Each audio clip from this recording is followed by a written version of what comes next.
Hello everyone, good morning and welcome to Options Trading Talk 22. Uh, Last week I had talked about what VIX can do, and it really did that. And of course, naturally, that's a very logical thing because the US elections are approaching. In fact, on Tuesday now, so they are very near. So coming straight to the charts, if I go to the chart of VIX, this is the line chart of daily VIX, and you can see it has clearly started an uptrend. So as long as it is above 24, it has closed at 24.75. As long as it is above 24, uh, volatility is going to be there definitely. But I would like to caution about one thing because this is from past experience. In 2019 May, just before the Lok Sabha elections, something similar had happened. VIX had gone up all the way from 15 to 30 in a matter of I think just 1 minute, 1 month or something like that. You can see that. But anyway, it was 30 just one day before the election results, the current Lok Sabha election results. And at around 3 o'clock, it was at 30. And this is actual something which I have observed live. That's why I can say it very confidently. At about 3 o'clock in the afternoon, it was at 30. And by 3:30, it crashed to 27. That is a drop of 10% in VIX. So you clearly need to keep an eye on VIX. So a lot of people have assumed that this VIX rise from 24 might go to 40, might go to 50, might go to 80. Nothing of that sort. Don't expect too many things.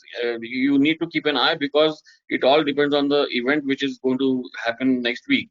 So as long as it is above 24, fine. But keep an eye always, and who knows, it might. I mean, once the market senses that there is, if the market senses that there is not much of panic after the results, the VIX might just crash. And in fact, very small similar thing I observed in the US markets on Friday night when I saw the US VIX chart. Of course, it is early days that it's not going to die down till Tuesday. But don't assume that VIX is going to rise and I'll buy straddles and sangles. I'll give you an example. I always quote that example. On one day before the Lok Sabha elections, that was I think on 22nd May, Nifty was at 11,800, and there was a camp expecting upper circuit, there was a camp expecting lower circuit, and expiry was just 4 days later. The 11,800 straddle was at 538. This is huge. Just 4 or 5 days before expiry, at the money straddle at 538, and still people were buying the calls and puts, expecting a lower circuit or higher circuit, naturally, which would have been, I mean, 10% makes it something like uh, almost more than 12,000, much more than 12,000 actually, or less than 11,000. And nothing of that sort happened. Next day, Nifty did go up by 200, 250 points to 12,000, 12,050. And the straddle, which was at 538, crashed to 200 or 250 in the first 1 hour on the 23rd May after the results started coming out. That was the time when it was clear that BJP is getting a majority. Anyway, so the event was over. So don't go by the fact that VIX is rising and I'll buy straddle sangles. You need to keep an eye, especially overnight. If it doesn't rise, you can make a heavy loss even in buying straddles or strangles. You need to keep that in mind. So I have been cautioning about VIX for the last 3 weeks, but now is the time to become a bit cautious and keep a track on even the intraday movement of VIX. And if it shows any signs of a sudden fall of like what happened in May 2019, that was a fall of 10%, then you better be careful with the shorting, I mean, the long straddles and sangles. So, of course, this is something which cannot be, no one can see what exactly will happen. So, you have to keep a watch on a continuous basis. Now, coming to the charts of Bank Nifty and Nifty. Bank Nifty is clearly going sideways, so not much to talk about. Why I'm saying sideways is that is because of this chart. Here, if you all remember, Bank Nifty had resistance at the 200-day moving average in the month of August. After that, again, it had a resistance, and now it has crossed a few weeks back, a couple of weeks back, and it is retesting it.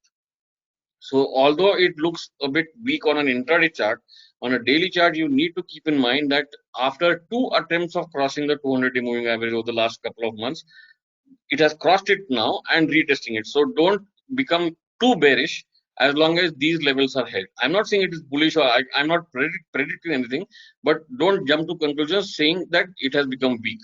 Who knows, it might bounce because it is a good support area right now. So that is the only observation I have. And the chart of India VIX, the ratio. This is the India VIX chart. This was a pattern retest which I had assumed it would, and it happened that way. Now it has given a triple top by about uh, 22.4. So, like I said, as long as it is about 24, you need to remain cautious on VIX.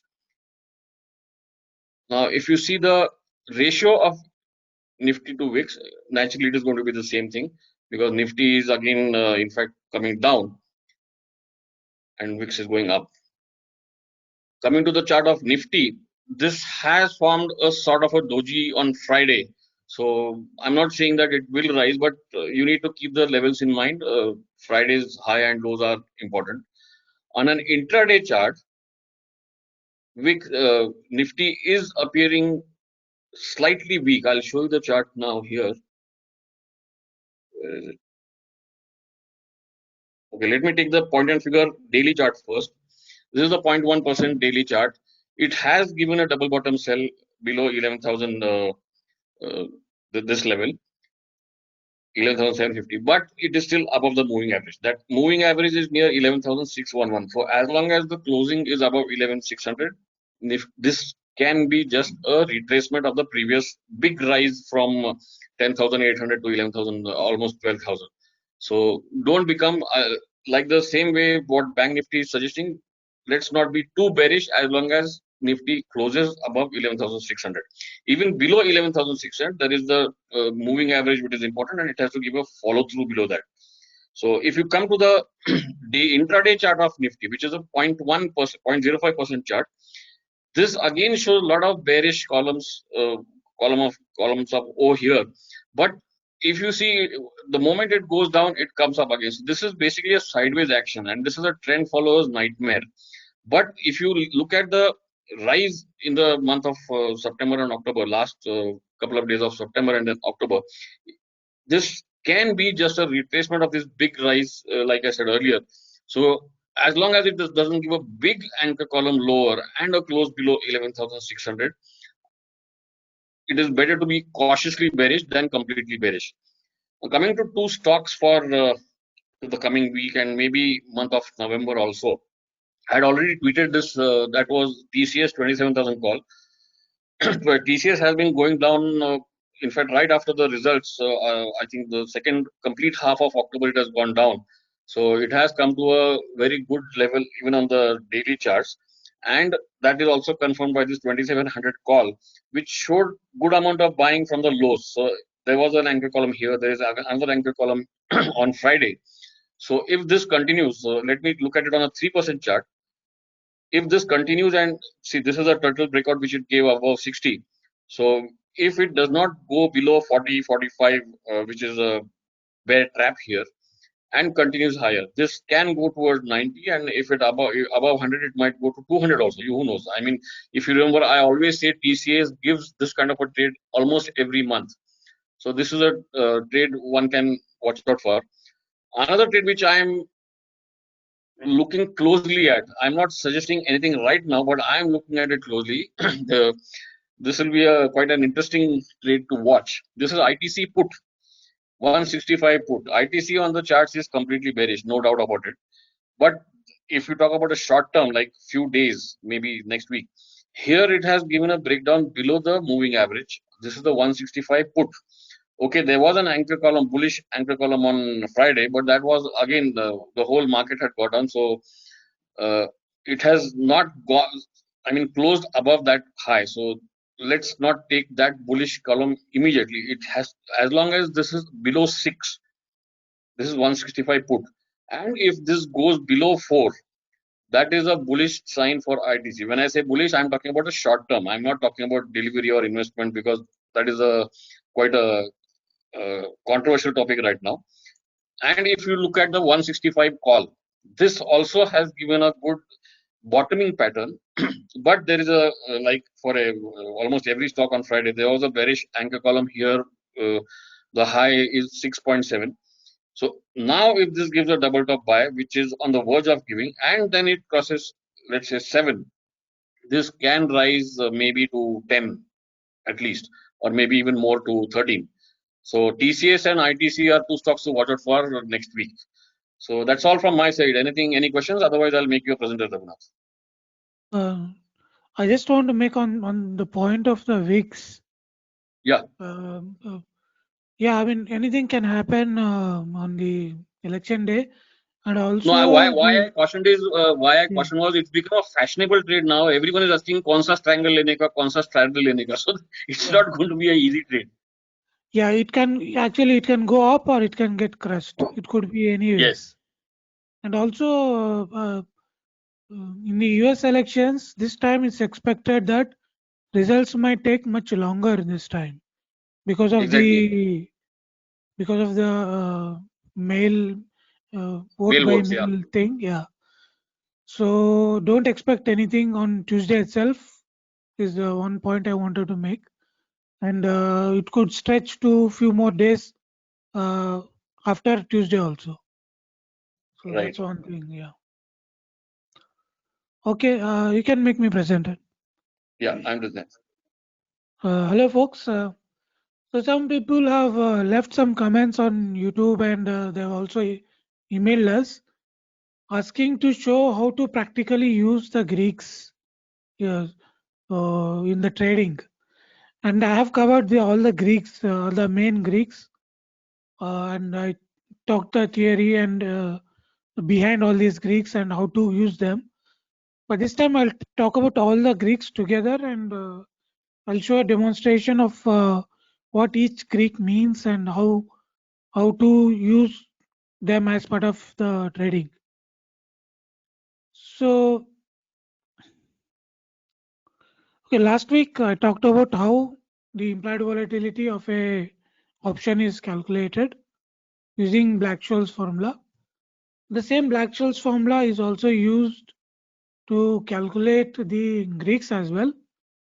And if you look at the parameters that are required to calculate all these values, or underlying price, strike price, volatility, and risk-free interest rate, and dividend yield, and time to expiration in years. These are the main parameters for the Black-Scholes formula.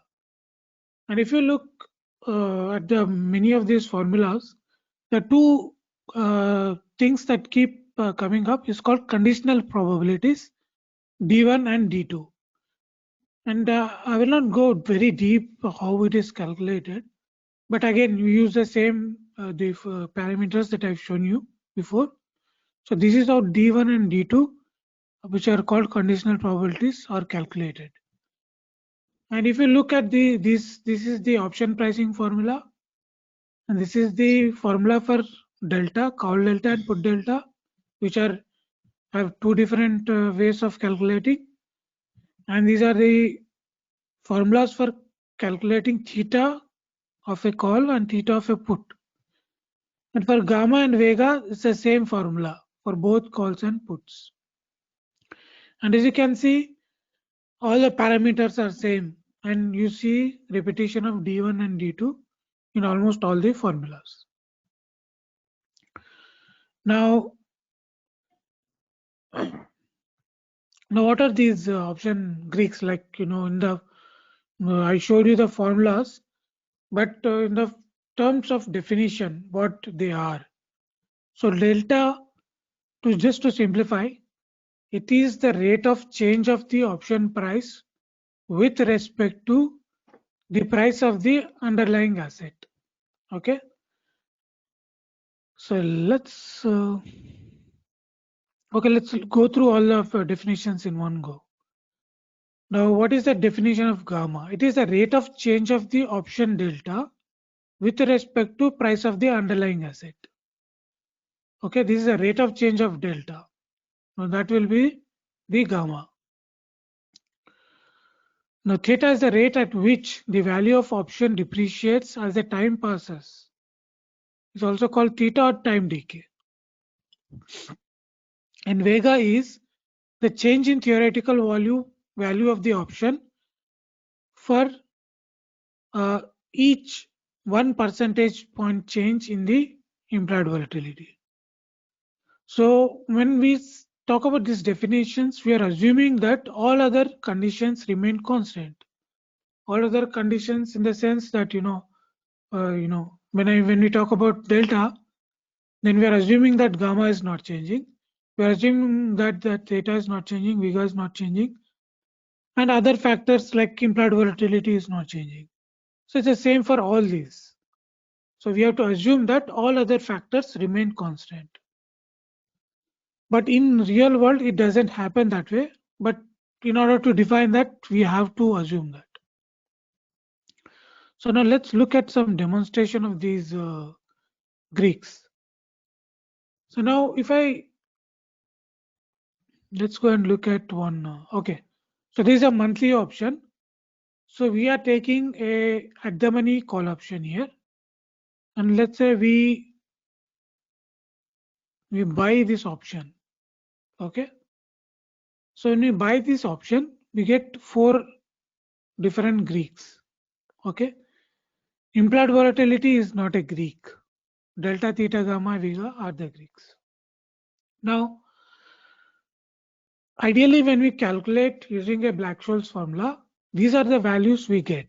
Okay, these are independent of the lot size of the option contract, and this is not in percentages. This is the raw values that we get from Black-Scholes formula, which I have shown you in the slide.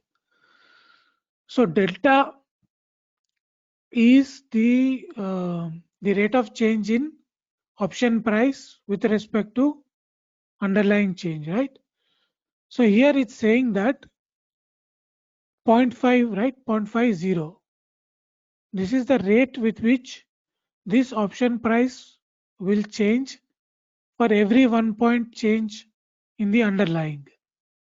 So let's say if the Nifty changes here in this case, if the Nifty changes by 100 points, okay, or let's say 1 point, if it changes by 1 point, then the price changes by 0.5 points, correct? Now if the Nifty changes by 100 points, then the delta changes by 0.5 into 100, then that will become 50. So it will changes by 50 rupees, 50 points. Okay, now we talk about gamma. Now gamma is the rate of change of delta with respect to underlying price. So this is a second order derivative of these options, because it is derived from delta.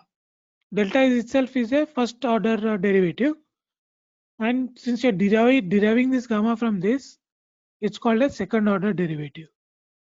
Now what this gamma is telling, it is 0.0005, which means for every 1 point change in Nifty or the underlying asset, in this case, the delta changes by this much, 0.0005. So if the Nifty changes by 100 points, okay, then the gamma changes by 100 into 0.005, which means 0.05, right? Then the delta becomes 0.55, correct? Now, if I remove these Greeks in decimals and instead I see in percentages, percentage is nothing but you multiply this with 100, then you'll get percentages. Maybe it's much more easier to look at them in terms of percentage than simply decimals, but it's the same, nothing has changed here. Okay, now instead of 0.5 it becomes 50, instead of 0.0005 it becomes 0.05. That's the only change you see. Now let's look at delta and gamma as part of an option chain. Now this is 5th November. This is a weekly option. Okay, let's look at a weekly option. Now this is at the money option, 11,650, and on the left side is the calls, and on the right side is the puts. These are the option Greeks: gamma, vega, theta, delta. So now, as you know, I've talked about this, that at the money options will have 50 delta, 50 or 0.5 if you look in decimals. So this will always be true for at the money options. And when you calculate these deltas and everything, if you want to know if the calculation is correct or not, if your Greeks are getting calculated correctly or not, always look at the money options and see what the delta is saying. If it's around 50, then you are on the right path. Okay. So now these are all percentages. Okay. So what we are saying here is that for every 1 point change, your option price changes by 50%. So if you take 100 point change in Nifty, then 50% of 100 point change will be 50 into 50%, right? 100, 50% of 100 will be 50. So that is the delta. Now if you look at the gamma, it says 0.11, right? So what it is saying is that for every 1 point change in Nifty, okay, the delta will change by 0.11. Okay, so if the Nifty changes by let's say 11,651 to 652, 11,651, then this delta will become 50.61, right? You're just adding this gamma to this to see how much delta has changed. Okay, fine. Now let's assume that tomorrow the Nifty goes, on Monday the Nifty goes to 11,800. So how many points it has changed? 150. So you are saying that the delta is 50. So 150, and you're saying by 50%. So 50% of 150 will be 75, right? So 75 is the price change of the option because we are assuming the delta as 50. So this price change will become 139 plus 75, right? So tomorrow, if this goes to 11,800, the option price, the Nifty, then this will become 214. I mean, if it increases by 150 points, then the this price of this option increases to 214 from 139. Okay. So now what will becomes to delta when it goes to 11,800? What will be the delta of this particular option, right? So 150 points, and we are saying that it will increase by 0.11. So 150 into 0.11. So 16.5. So delta will increases by 16.5 percentage points. So 16.5 plus the current delta, which will be 50.5. Sorry, 16.5 plus 50.5. So around 67. So the delta of this particular option will become 67. Now, what is the difference here? The 150 points, right?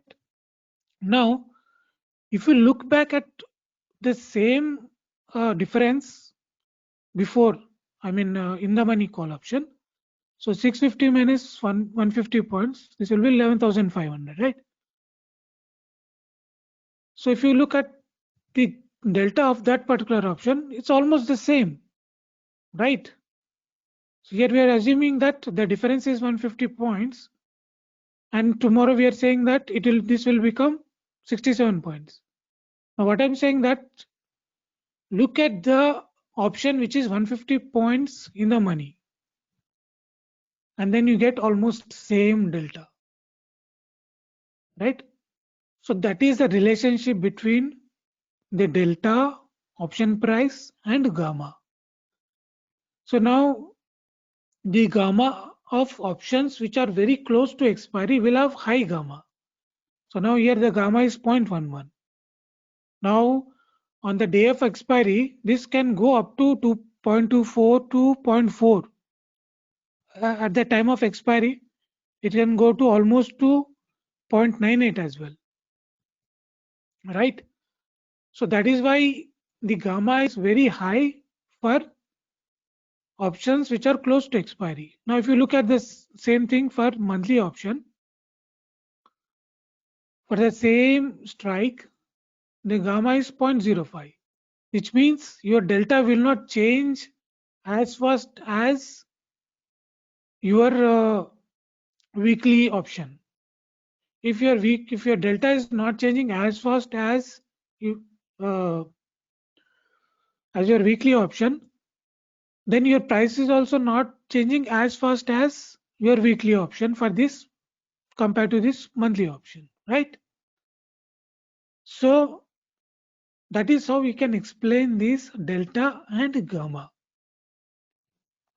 with respect to options, on how to think how they are affecting the option price and how the gamma is affecting the delta. So gamma affects delta, delta affects your price. Okay, this is the relationship. So keep this in mind to see how it affects the option price. Okay. So now obviously you can also, so here when we are saying in percentages, the lot size of the option contract is considered as 100 shares, right? Because that is what the percentage is about, is with respect to 100. So that is why we multiplied our Greek in decimals with 100. Okay, because in the US all the option contracts are 100 no matter what, unlike Indian contracts which keep on changing every time. In US it's always 100. So for them it's very easy to look at their deltas in terms of percentages. But for us sometimes it is not easy, for example theta and vega, to look in the terms of percentages, right? Because our lot sizes are not 100. So in that sense, when we look at the theta and vega, you have to always look at them in terms of rupees, right? To know what is the real change in those theta and vega in terms of rupees. So you have to see them in terms of rupees. So now, how do I change my delta in percentages to rupees? So what you do is that you simply multiply the theta and vega with the lot size. So in this case, the lot size is 75, right? So here I'm saying 595 into 75. No, sorry, 590 into 0.75. So that will become 446. So that will be my Greeks in rupees. And this is the Vega in rupees. Now if you go back to the definition, what is theta? The rate at which the value of the option depreciates as time passes is called theta. So here the theta is saying that if you are holding this long option, every day this is the amount that you lose for holding that particular option in rupees. 446 rupees you will lose for holding this particular option. Now of course if this is theta in negative, if you are a long option, and if you are a short option, this will be positive, which means you will gain this much rupees if you have shorted an option if nothing happens with the underlying or the implied volatility or other factors, they remain the same. That is the assumption we have to go with. Now this theta is not constant, right? This will keep changing. Now this will be 46 today and tomorrow it will be something else, and day after tomorrow it will be something else. And you know, tomorrow in the market also it might change constantly, because your IVs changes, your deltas changes, everything keeps on changing. So theta will also keeps changing. So it's not a constant. It is a theta at that instant, at that particular time. Okay. So it's a rough estimation, it's a theoretical estimation that you have to just keep in mind that you are going to lose this much per day if nothing changes. Now, similarly, what is Vega? We have to see in the terms of rupees. Vega is the change in theoretical value of the option for 1% point change in the implied volatility. So if the stock's implied volatility changes by 1 point, so here let's say it's around 25 now. The front month IV of the Nifty of the November expiry is around 25. So if it increases by 1 point, okay. So by how much the option price will change? How many rupees it will change? Okay. So the Vega tells you by how much the option price will change. So here we are talking in absolute terms. So here 914 rupees is the price change in the option, right? So now we divided it by option price. So for every 1 point, the price will change by 1 rupee. Sorry, this much how many? 3.92. So almost 4 rupees. So it will change by 4 rupees in terms of year rupees. 294.4 plus 4. So it will be 299.2. So that will be the increase in price even if nothing changes.